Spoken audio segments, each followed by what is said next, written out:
नमस्कार बच्चों। अब फिर हम शुरू करते हैं विविधता के पाठ को। विविधता में भेदभाव हमारा ये जो दूसरा पाठ है सामाजिक और राजनीतिक जीवन का। इस पाठ में हमने कल पढ़ा था कि पूर्वाग्रह और हमारे जो रूढ़िबद्ध धारणाएं हैं उसके बारे में अध्ययन किया था। इसके कारण हमारे व्यवहार में बदलाव आ जाता है। हर एक व्यक्ति के व्यवहार में बदलाव, जो उसके अंदर पूर्वाग्रह है और जो रूढ़िबद्ध धारणाएं हैं, अपने जो पूरा बुजुर्गों की या दूसरे लोगों की जो धारणाएं बनी हुई है पहले से ही, तो उनके कारण व्यक्ति के व्यवहार में बदलाव आ जाता है। और व्यवहार में बदलाव के कारण हमारे साथ एक दूसरे से हम भेदभाव करना शुरू कर देते हैं, तो असमानता को जन्म मिलता है। तो ये आज इस पाठ में हम विविधता और असमानता का ही अध्ययन करेंगे। मुख्य रूप से जो इसमें दिखाया गया चित्रों के माध्यम से, और दूसरी एक जो मुख्य कहानी है इस पाठ में, एक ऐसे महान व्यक्ति की कहानी इसमें बताई गई है जिसका नाम है डॉक्टर B.R. अम्बेडकर, जिनका जन्म 1891 और जो 1956 तक जिनका जीवन रहा, उसके बारे में जो एक कहानी है। तो उन्होंने समानता के लिए संघर्ष किया भारत में, और आज जिनको पूरी दुनिया उनके नाम से जानती है। तो उसकी एक जो बात है, जो महाराष्ट्र में जो पैदा हुए डॉक्टर भीमराव अम्बेडकर, और महाराष्ट्र सरकार ने जो उनके लेख और जो उनकी पुस्तकें जो छपवाई है, उसका जो खंड 12 है, राइटिंग एंड स्पीचेस, जो बाबा साहब के द्वारा लिखी गई और बाद में उनका प्रकाशन करवाया गया। तो ये संपादन किया गया बसंत मून के द्वारा बंबई में, और शिक्षा विभाग महाराष्ट्र सरकार ने इसको अपने महाराष्ट्र में और दुनिया मतलब देश के अन्य भागों में सिलेबस में शामिल किया गया। और आज हमारे ये पुस्तकों में, हमारे सिलेबस में, हमारी पुस्तक में जो 6ठी कक्षा की जो पुस्तक है उसके सामाजिक और राजनीतिक जीवन में इस कहानी का वर्णन दिया गया है। और इस कहानी के माध्यम से हम जानेंगे कि किस तरीके से उन्होंने जीवन भर संघर्ष किया और छोटे से ही उम्र में असमानता का जो परिचय उनके साथ हुआ, जो सामना हुआ, उसके बारे में हम पढ़ेंगे। इस कहानी को आप पढ़ें। हम पुस्तक को आप खोल के अगर इस कहानी को ध्यान से पढ़ोगे तो हम उसमें जानेंगे कि बाबा साहब जो भीमराव अम्बेडकर, जिसको भीमराव के नाम से या भीमा के नाम से बचपन में जानते थे, वो परिवार के साथ गांव में रहते थे। और उनके पिता सूबेदार थे अंग्रेजी सेना में, और उनके पिता कोरेगांव रहते थे। और कोरेगांव जब वो उनको मिलने के लिए गए, कोरेगांव जो पुणे के पास एक गांव है जिसको आज भीमा कोरेगांव के नाम से भी जानते हैं, तो वो कोरेगांव अपने पिता से मिलने के लिए अपने भाइयों के साथ रेल के माध्यम से गए।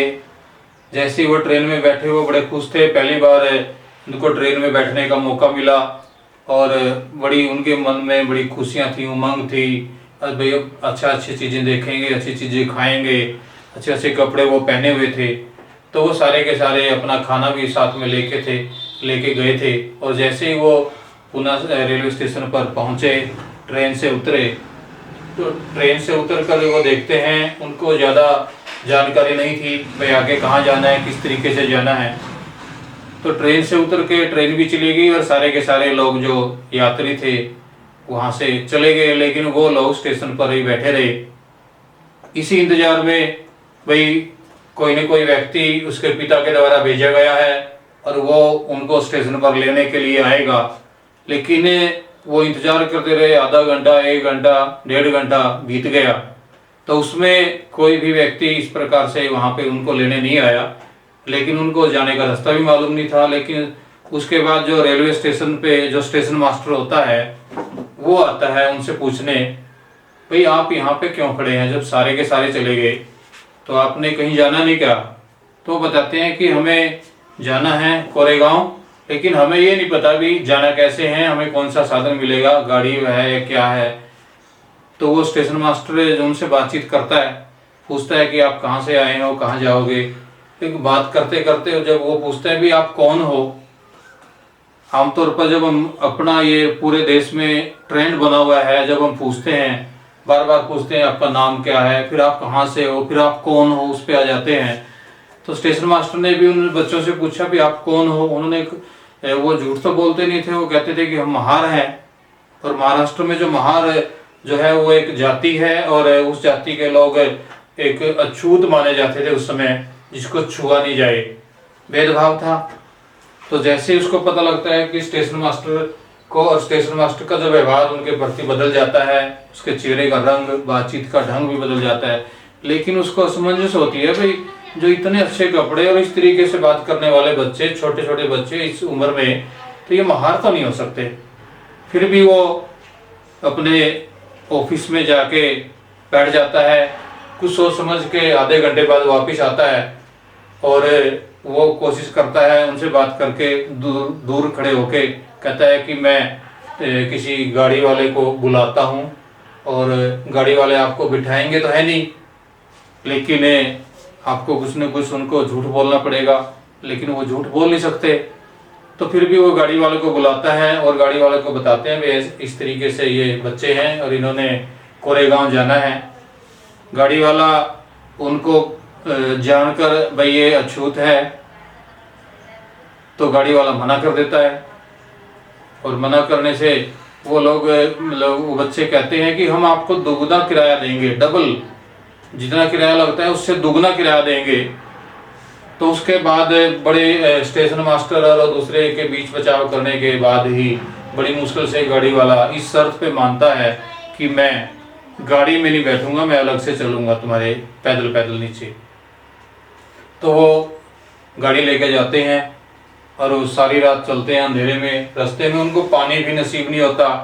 पानी पीने के लिए गाड़ी वाले से को कहते हैं भी हमें पानी दो, लेकिन गाड़ी वाला उनको पानी भी नहीं देता, क्योंकि कोई भी चीज़ छूने नहीं देता।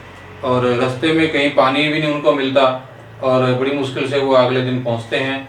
तो इस प्रकार जो असमानता जो है, उसका जो सामना है, असमानता का सामना भीमराव के जीवन में 9 साल की उम्र से पहले भी, और 9 साल की उम्र में तो उन्होंने एक पूरे उदाहरण के साथ बताया भी अपनी आत्मकथा में।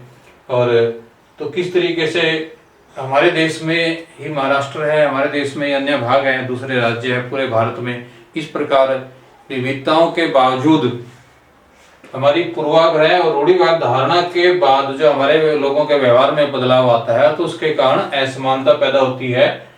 असमानता मतलब भेदभाव, और वो भेदभाव एक ऐसे व्यक्ति के साथ भी होता है जो बहुत ही ज्ञानवान व्यक्ति है, जिनको हम भारत का संविधान का निर्माता भी कहते हैं, जिन्होंने भारत देश का संविधान लिखा, और वो विदेशों में पढ़ाई करके आए, अच्छी पढ़ाई करके आए, अमेरिका में और ब्रिटेन में, दूसरे देश में जाके अच्छी पढ़ाई करके आए, अच्छी खोज करके आए, और आके वो बैरिस्टर बने। उन्होंने वहाँ पे लॉ की डिग्री भी ली थी, और पीएचडी और डीलिट की भी उपाधि वहाँ पे प्राप्त की।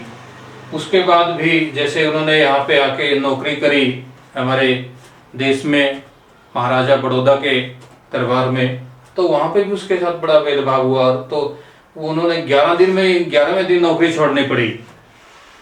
तो उसके बाद उन्होंने सामाजिक उत्थान के लिए, सामाजिक न्याय के लिए संघर्ष करना शुरू कर दिया। संघर्ष तो वो शुरू से ही करते थे, लेकिन जैसे हम महाराष्ट्र में इनके जीवन के बारे में पढ़ते हैं कि पानी के लिए उन्होंने आंदोलन चलाया। भाई वहाँ पे SC ST और OBC के लोग, जो महाड़ तालाब है, कोई भी पानी नहीं पी सकता था, जबकि दूसरे जानवर या दूसरे कोई भी आदमी वहाँ से पानी पी ले, लेकिन ये इस जाति के लोग नहीं पी सकते थे। तो उन्होंने पानी के लिए सत्याग्रह किया और पानी का अधिकार दिलवाया। मंदिर में प्रवेश के लिए सत्याग्रह किया, तो मंदिर में वैसे जाने के लिए भी कोई भी जाए, तो मंदिर के लिए उन्होंने आंदोलन किया और वो सफल रहे।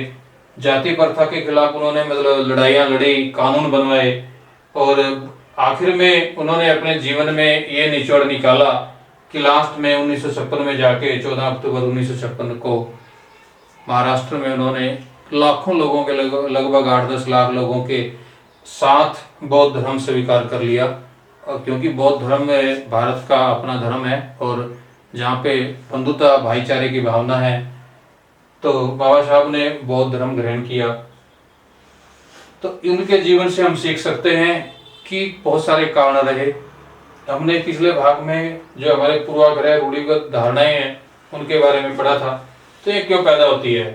तो हमने जैसे कुछ आधार भी इसमें दिए गए हैं, भाई खास नौकरी कुछ विशेष लोगों के लिए हैं, कुछ विशेष जाति के लोगों के लिए बड़ी बड़ी नौकरियां या इस प्रकार की जो अवसर है उसमें सभी का हिस्सेदारी नहीं होती। मोहल्लों में रहने के लिए भी लोग एक दूसरे को मना करते हैं, भाई हम हिंदुओं को नहीं रहने देंगे, या हिंदू कहते हैं मुसलमानों को नहीं रहने देंगे, या इस जाति के लोगों को नहीं रहने देंगे, हम गोरों को नहीं रहने देंगे, कालों को नहीं रहने देंगे। इसके बाद जैसे पानी के लिए हैंडपंप से भाई ये पानी हमारे लिए, हमारी जाति के लोगों के लिए है, दूसरे के लोगों के लिए नहीं, इस प्रकार के भेदभाव होते हैं। जातिगत भेदभाव और छुआछूत की भावना तो जो इस कहानी के माध्यम से हमने पढ़ी है और जो आज भी मतलब जारी है। और महिलाओं के साथ बहुत ही बड़ा भेदभाव होता था। इनको तो पढ़ने के लिए भी स्कूल नहीं भेजा जाता था, शिक्षा से वंचित किया जाता था, चार दीवारी में रहने के लिए मजबूर किया जाता था। तो आज मतलब इनके लिए भी बाबा साहब ने आंदोलन चलाया। किसान और मजदूर के लिए, मजदूर जो बहुत जिनका जो शोषण होता था उनके लिए अच्छी शर्तें, अच्छे कंडीशन, अच्छी मजदूरी और सभी प्रकार की सुविधाएं के लिए भी आंदोलन किया। तो इन आधारों पे और इनके अलावा अन्य बहुत सारे आधार हैं, हमारे बहुत सारी विविधताएं हैं, जो हमारी विविधताएं असमानता में बदल जाती है और असमानता भेदभाव में बदल जाती है।